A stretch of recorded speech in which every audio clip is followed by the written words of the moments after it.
Hi, thanks so much for being here. Welcome or welcome back. As you can see here, I have my Hobonichis and I want to chat with you about what is happening to them. So if you're interested, I hope you stick around. You know that at the beginning of the year, I went to Japan and I couldn't resist and I had to add these to my collection.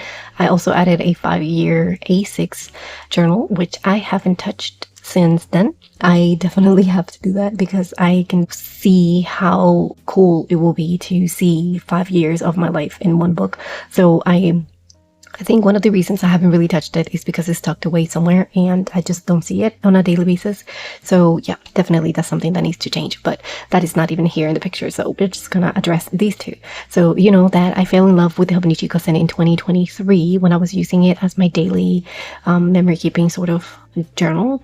Well, I guess my story began with the Hobonichi Weeks actually. So I fell in love with the Hobonichi Weeks in 2022 when I was looking for a compact predated planner. I used to be in a bullet journal for many years, and in 2022 I decided that I wanted something that was already dated for me, and I wanted to be compact and easy to carry with me, take less space and stuff like that. So I fell in love with the Hobonichi Weeks and I started using it in 2022 as my one and only planner. I did include it other notebooks like to play around and stuff, but at the end of the year I only kept that one and I still have it in here. So I have 2022 and 2023 in this one. I turned them into rings inserts so I can archive them together. So right here I have 2 years. I have 2022, which is when I moved to the Hobonichi Weeks, and then so this is the cover I was using. So the 2022, and then I have 2023 as well. I went for the champagne cover, and I loved that everything is in one place. And I went ahead and kind of removed what was not important, empty pages and stuff like that, and only kept what I think I wanted to look back at. And that's what I have in here. So archiving my years together, it's definitely something that I would love to continue doing because it's just so easy and it saves so much space. So I have 2 years in here. In comparing to the actual book, it's even less. So even though the books are small by themselves, it's even less when you purge them out and just keep whatever is important. So yeah, I can see this happening for a longer. However, I did switch my system, so we'll get to that in a minute. But I did fall in love with the weeks in 2022, and I did get a few weeks in 2024, and I only kept one. This is one of the ones I got in Japan, but I did only use it for a month or two because then I had the craving of switching again. So I moved here. This is a spring edition. So I moved here in March when I got it, and I used it for April, May, June. And then at the end of June, I moved to my new system, which is my rings. So you've seen this one before. This is really the system that I'm using right now. I'm using my personal rings for everything, and then my mini rings for like on the go.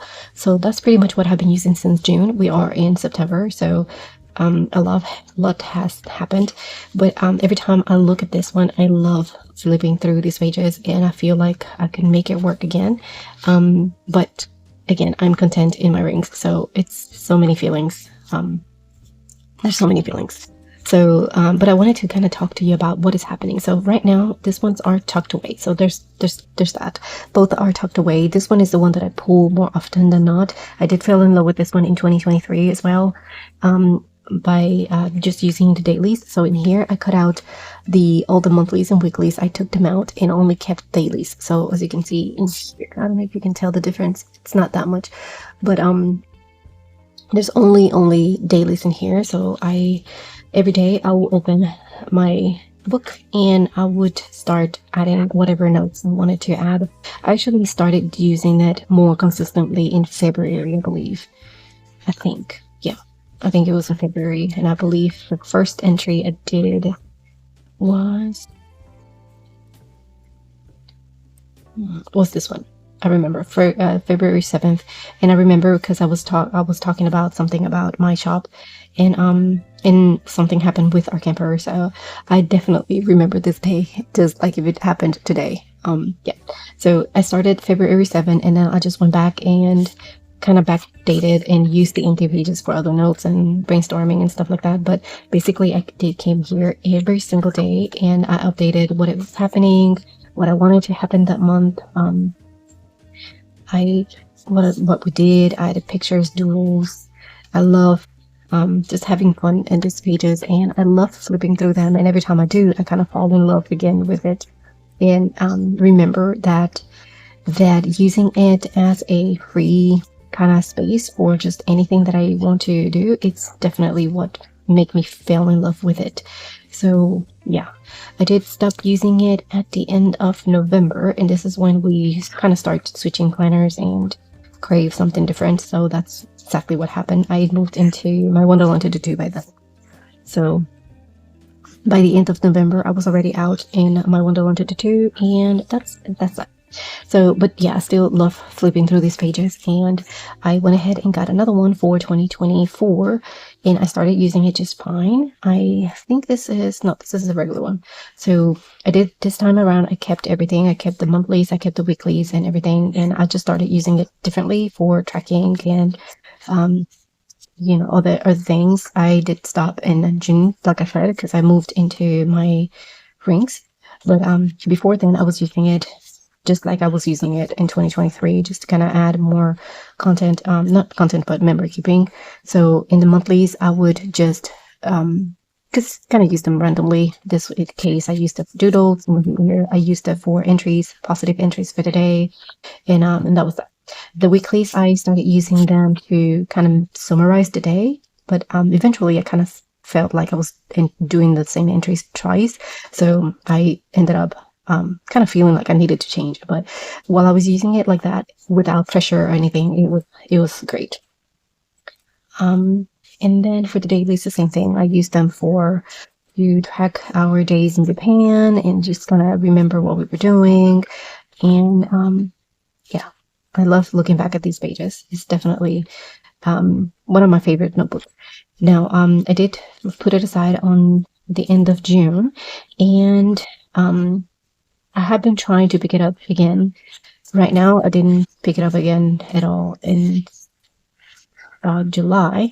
Came back in here for a few days in August, and I tried, like as you can see, I tried to kind of get back into it, but now it feels so big compared to my space in my personal. So I'm trying to kind of get back to it slowly and see if I can actually fill it up, because I did want to keep it. Since I do have stuff from Japan, I'm planning on keeping it around. So I'm planning on coming back here every time I feel like I want to write a little bit more and just doing that. And I can skip pages, and if I want to, it's not necessarily rushing myself. I'm not pushing myself to do it, but I do want to try it anyways. So for now, they are tucked away. I just pull this one every now and then. This one is being tucked away, and I'm thinking I'm not necessarily going to pull it up anymore, because I do want to keep my my rings inserts. But for now, I kind of wanted to share with you what's going on and what changed. I think I wanted to have everything compiled in one, and the personal rings has been perfect for that. So for now, I think it's going to continue to be the same. This will be tucked away, and this one will be filled in every now and then, and we'll see how it goes by the end of the year. I will do another update of these by then, but for now, again, this is what's going on. You happen to be in the same boat, like you don't know what to do with your old ones, you're switching, not switching, you want to give it a try again. Just know that it is normal. It happens to all of us, and it's part of the process of finding our perfect system. So I hope again that it helps you in some way. Thank you so much for watching, and I'll see you in the next one.